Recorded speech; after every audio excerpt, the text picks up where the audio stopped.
ನಮಸ್ಕಾರ. ಕರ್ನಾಟಕ ಚಾಲಕ ಒಕ್ಕೂಟದ ಕಡೆಯಿಂದ ವರ್ತೂರಿಂದ ಮಣಿಕೃಷ್ಣನು ಪ್ರಧಾನ ಕಾರ್ಯದರ್ಶಿ. ನೋಡಿ, ನಮ್ಮ ಚಾಲಕರಿಗೆ ಬಂದ್ಬಿಟ್ಟು ಏನು ಒಂದು ಗಾಡಿ ಆಕ್ಸಿಡೆಂಟ್ ಆಗಿದೆಯೋ ಕಾಡಗೋಡಿ ಹತ್ರ, ಇವತ್ತು ಬಂದು ಕರ್ಕೊಂಡ್ ಬಂದಿದೀವಿ ಪೊಲೀಸ್ ಸ್ಟೇಷನ್ ಹತ್ರ.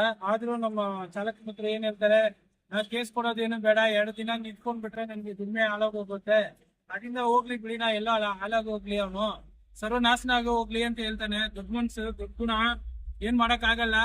ಅಷ್ಟು ಅಂತ ಎಲ್ಲ ನಮ್ಗೆಲ್ಲ ಕರೆದ್ಬಿಟ್ಟು ನಮ್ ದುಡಿಮೆನೂ ವೇಸ್ಟ್, ಇವನ್ ದುಡಿಮೆನೂ ವೇಸ್ಟ್. ಇವನು ಗಾಡಿಗೆ ಅಷ್ಟೊಂದು ಖರ್ಚು ಮಾಡ್ಬೇಕು, ಆದ್ರೆ ಗಾಡಿ ಹೆಂಗೆ ತೋರ್ಸೋಣ ಎಷ್ಟು ಡ್ಯಾಮೇಜ್ ಆಗಿದೆ ಅಂದ್ಬಿಟ್ಟು.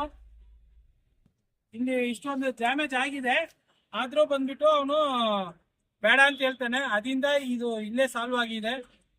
ಎಲ್ರು ಯಾರು ಬಂದಿರೋರಿಗೆಲ್ಲ ಹೃದಯಪೂರ್ವಕ ಧನ್ಯವಾದಗಳು. ಯಾರ್ಯಾರು ಬಂದಿಲ್ವೋ ಅವ್ರಿಗೂ ಹೃದಯಪೂರ್ವಕ ಇನ್ನೂ ಧನ್ಯವಾದಗಳು. ನಾಳೆ ದಿವಸ ಏನಾದ್ರು ನಮ್ಮ ಚಾಲಕ ಮಿತ್ರರಿಗೆ ಏನಾದ್ರು ಒಂದು ಸಮಸ್ಯೆ ಆಗಿದ್ರೆ ದಯವಿಟ್ಟು ಬಂದು ಹೆಲ್ಪ್ ಮಾಡೋ ಕೆಲಸ ಮಾಡಿ. ಧನ್ಯವಾದ.